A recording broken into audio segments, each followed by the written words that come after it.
আগামী 12ই আগস্ট 2026 বুধবার সংঘটিত হতে চলেছে বছরের সর্বপ্রথম পূর্ণগ্রাস সূর্যগ্রহণ। এই গ্রহণ নিয়ে সাধারণ মানুষের মনে, বিশেষ করে গর্ভবতী মায়েদের মনে নানা রকম ভয় ও কৌতূহল রয়েছে।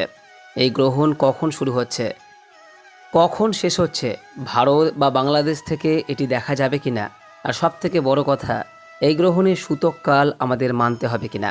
বন্ধুরা, আজ এই ভিডিওর মাধ্যমে আগামী 12ই আগস্টে সূর্যগ্রহণ সম্পর্কে যাবতীয় তথ্য আপনাদের সামনে ব্যক্ত করব। নমস্কার দর্শক বন্ধুরা, অমৃত কথা এই চ্যানেলে জানাই আপনাদের সুস্বাগতম। বন্ধুরা, প্রথমেই আসি গ্রহণের সঠিক সময়ের কথায়।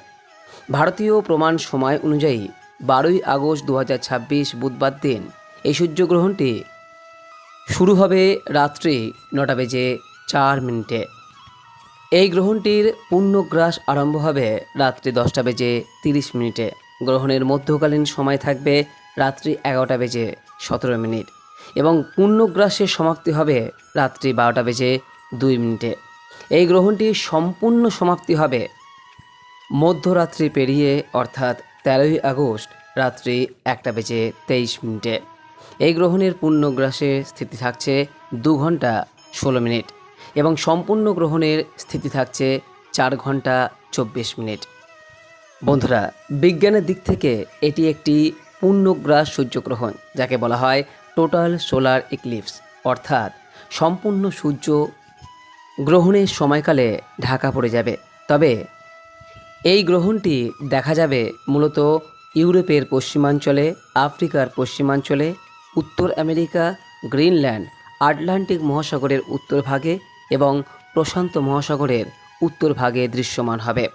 এর পাশাপাশি স্পেন, রাশিয়ায় এই গ্রহণ দেখা যাবে। এবার আসি সবথেকে গুরুত্বপূর্ণ প্রশ্নে, ভারত বা বাংলাদেশ থেকে কি এই গ্রহণ দেখা যাবে? লক্ষ্য করে দেখুন, ভারতীয় সময় অনুযায়ী এই গ্রহণটি শুরুই হচ্ছে রাত্রি 9টার পর থেকে, অর্থাৎ আমাদের এই ভৌগোলিক অবস্থানে তখন সম্পূর্ণ রাত।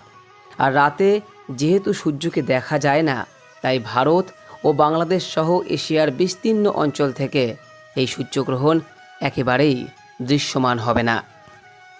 তাহলে কি আমাদের সূতককাল মানতে হবে? সনাতন ধর্মের ধর্মসিন্ধু এবং অন্যান্য জ্যোতিষশাস্ত্রের অত্যন্ত স্পষ্ট একটি বিধান রয়েছে, অদৃশ্য মানে ন দোষ, অর্থাৎ যে গ্রহণ আপনার চোখে দৃশ্যমান নয় বা আপনার অঞ্চলে দেখা যায় না, সেই গ্রহণের কোনো দোষ বা প্রভাব আপনার উপর খুব একটা পড়ে না। যেহেতু 12ই আগস্টের এই সূর্যগ্রহণ ভারত ও বাংলাদেশে দেখা যাবে না, তাই এখানে গ্রহণের কোনো সূতককাল মান্যতা হবে না। মন্দির বন্ধ করা, উপবাস করা বা গ্রহণের সময় রান্নাবান্না বন্ধ করার মতো কোনো নিয়মই আমাদের দেশের মানুষদের জন্য প্রযোজ্য নয়। আমরা আমাদের স্বাভাবিক দৈনন্দিন কাজকর্ম সম্পূর্ণ নিশ্চিন্তে করতে পারি। সুতরাং 12ই আগস্টের গ্রহণ নিয়ে অযথা আতঙ্কিত হবেন না। তবে গ্রহণ দেখা না গেলেও এর একটি সূক্ষ্ম মহাজাগতিক প্রভাব থাকে। বিশেষ করে গর্ভবতী মায়েদের এই দিনটিতে মানসিক শান্তির জন্য অবশ্যই কিছু কিছু বিষয় করা উচিত এবং শাস্ত্রীয় নিয়মাবলীর পেছনে যে বৈজ্ঞানিক কারণ, সেটিও আমাদের জানা প্রয়োজন। বন্ধুরা, যে কোনো গ্রহণে সবচেয়ে বেশি চিন্তায় থাকেন গর্ভবতী মায়েরা এবং তাদের পরিবার। প্রথম কথা হলো, যেহেতু এই গ্রহণটি আমাদের অঞ্চলে দেখা যাচ্ছে না, তাই আপনার ভয় পাওয়ার কোনো বিন্দুমাত্র কারণ নেই। আপনার গর্ভস্থ সন্তান সম্পূর্ণরূপেই সুরক্ষিত। তবুও মনের শান্তির জন্য প্রাচীন মুনি ঋষিরা কিছু সাধারণ নিয়ম পালনের কথা গ্রহণের সময় বলেছেন।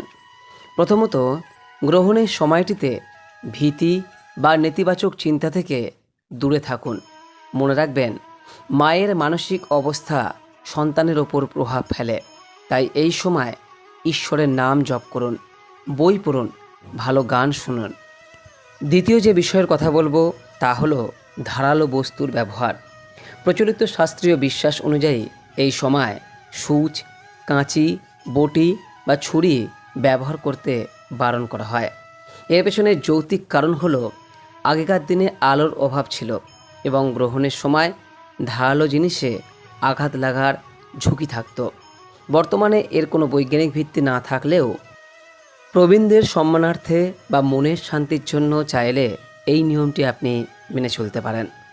তৃতীয় যে বিষয়ের কথা বলবো তা হলো গ্রহণের সময়কালে মহামৃত্যুঞ্জয় মন্ত্র, সন্তান গোপাল মন্ত্র বা আপনার ইষ্ট দেবতার নাম জপ করলে মনে অদ্ভুত প্রশান্তি আসে। তাই অবশ্যই এগুলির মধ্যে থেকে অন্তত একটি করার চেষ্টা করুন। বন্ধুরা, বিজ্ঞানের চোখে সূর্যগ্রহণ হলো একটি অত্যন্ত স্বাভাবিক মহাজাগতিক ঘটনা। চাঁদ যখন সূর্য ও পৃথিবীর মাঝখানে চলে আসে এবং সূর্যের আলোকে আটকে দেয়, তখনই সূর্যগ্রহণ হয়। এর মধ্যে কোনো অশুভ বা ভয়ের কিছু নেই। তবে আধ্যাত্মিক দিক থেকে গ্রহণের সময়টিকে অত্যন্ত শক্তিশালী বলে গণ্য করা হয়। এই সময়টিতে পরিবেশের শক্তি বা এনার্জিতে একটি পরিবর্তন আসে। তাই বলা হয় গ্রহণের সময় ঈশ্বর আরাধনা, ধ্যান বা মন্ত্র জপ করলে তার ফল সাধারণ সময়ের চেয়ে বহুগুণ বেশি পাওয়া যায়। যেহেতু এই গ্রহণটি রাতে হচ্ছে, তাই ঘুমানোর আগে কিছুক্ষণ শান্ত হয়ে বসে ধ্যান করা বা ঈশ্বরের নাম নেওয়া আপনার শারীরিক ও মানসিক স্বাস্থ্যের জন্য অত্যন্ত ফলদায়ক হবে। পরিশেষে একটি বিষয় বলবো, আমাদের ধর্ম বা শাস্ত্র কখনোই মানুষকে ভয় দেখায় না, বরং জীবনকে সুন্দরভাবে পরিচালনা করার পথ দেখায়। 12ই আগস্টের এই সূর্যগ্রহণ নিয়ে সমস্ত অন্ধবিশ্বাস ও ভয় দূরে সরিয়ে রাখুন। বিজ্ঞানের সত্য এবং শাস্ত্রের জ্ঞানকে এক করে জীবনকে সুন্দর করে তুলুন। তথ্যগুলো ভালো লাগলে অবশ্যই অন্যদের সাথে শেয়ার করে তাদেরকেও দুশ্চিন্তা মুক্ত করুন। সকলেই ভালো থাকবেন, সুস্থ থাকবেন। আজ ভিডিওটি এখানেই শেষ করলাম। নমস্কার, ধন্যবাদ। ঈশ্বর আপনার মঙ্গল করুক।